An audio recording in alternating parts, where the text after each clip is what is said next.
ಶುಭೋದಯ, ನಮಸ್ಕಾರ. Welcome to Yoyo Kannada. ಬನ್ನೀಗ ನೋಡೋಣ ಈ ದಿನದ ರಾಶಿ ಫಲಗಳನ್ನ. ಮೊದಲಿಗೆ ಮೇಷರಾಶಿ. ಮೇಷರಾಶಿಯವರಿಗೆ ಅನಿರೀಕ್ಷಿತ ಲಾಭಗಳಿವೆ.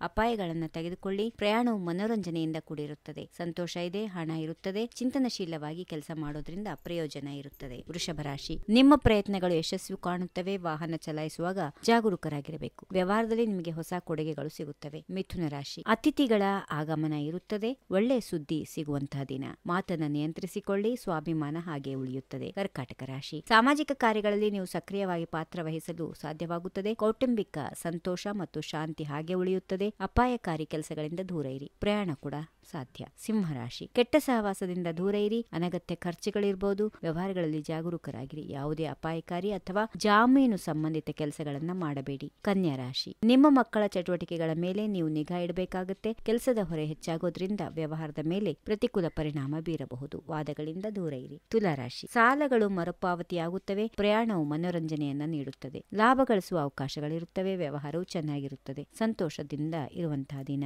ವೃಶ್ಚಿಕ ರಾಶಿ. ಸರ್ಕಾರಿ ಮತ್ತು ವ್ಯವಹಾರ ಕ್ಷೇತ್ರದಲ್ಲಿ ವಿಶೇಷ ಲಾಭದ ಸಾಧ್ಯತೆ ಇದೆ. ಆರ್ಥಿಕ ಪ್ರಗತಿ ಕೂಡ ಇರುತ್ತದೆ. ಸಾಮಾಜಿಕ ಜವಾಬ್ದಾರಿಯನ್ನು ನೀವು ಪೂರೈಸುತ್ತೀರಿ. ಧನುರಾಶಿ. ತೀರ್ಥಯಾತ್ರೆಗಳನ್ನ ಕೈಗೊಳ್ಳಬಹುದು. ಸತ್ಸಂಗದಿಂದ ನಿಮಗೆ ಲಾಭ ಇದೆ. ಹಣ ಸುಲಭವಾಗಿ ಸಿಗುತ್ತದೆ. ಹಿರಿಯರಿಂದ ಬೆಂಬಲ ಇದೆ. ಮಕರ ರಾಶಿ. ಹೊಸ ಯೋಚನೆಗಳನ್ನ ಜಾರಿಗೆ ತರಲು ದಿನವೂ ಉತ್ತಮವಾಗಿದೆ. ಪ್ರೇಮ ವ್ಯವಹಾರಗಳಲ್ಲಿ ಯಶಸ್ಸು ಇರುತ್ತದೆ. ಕುಟುಂಬದಲ್ಲಿ ಸಾಮರಸ್ಯ ಹೆಚ್ಚಾಗುತ್ತದೆ. ಅಧಿಕಾರಿಗಳ ನಡುವೆ ಪ್ರಾಮುಖ್ಯತೆ ಇದೆ. ಕುಂಭರಾಶಿ. ಹೊಸ ಯೋಚನೆಗಳನ್ನು ರೂಪಿಸಲು ಉತ್ತಮ ದಿನ. ಕೆಲಸದ ವ್ಯವಸ್ಥೆಯಲ್ಲಿ ಸುಧಾರಣೆ ಕಂಡುಬರುತ್ತದೆ. ಸ್ಥಗಿತಗೊಂಡ ಕೆಲಸಗಳು ವೇಗ ಪಡೆಯುತ್ತವೆ. ಮನೆಯಲ್ಲಿ ಮತ್ತು ಹೊರಗೆ ಸಂತೋಷದಿಂದ ಇರುವಂತಹ ದಿನ. ತಾಯಿಯ ಆರೋಗ್ಯದ ಕಡೆಗೆ ಸ್ವಲ್ಪ ಗಮನ ಹರಿಸುವುದು ಅಗತ್ಯ. ಕೊನೆಯದಾಗಿ ಮೀನ ರಾಶಿ. ಹಳೆಯ ಬಾಕಿ ಇರುವ ಕೆಲಸಗಳು ಮತ್ತು ವ್ಯವಹಾರಗಳಲ್ಲಿ ಯಶಸ್ಸು ಸಿಗುವ ಸಾಧ್ಯತೆ ಇದೆ. ಪ್ರಣಯದಲ್ಲಿ ಯಶಸ್ಸು ಸಿಗುತ್ತದೆ. ವಿದ್ಯಾರ್ಥಿಗಳು ಶಿಕ್ಷಣದಲ್ಲಿ ಯಶಸ್ಸು ಸಾಧಿಸುವ ಸಾಧ್ಯತೆಗಳು ಇರುತ್ತವೆ. ಹೀಗಿವೆ ಈ ದಿನದ ರಾಶಿ ಫಲಗಳು. ಸರ್ವರಿಗೆ ಶುಭವಾಗಲಿ. ಶುಭ ದಿನ.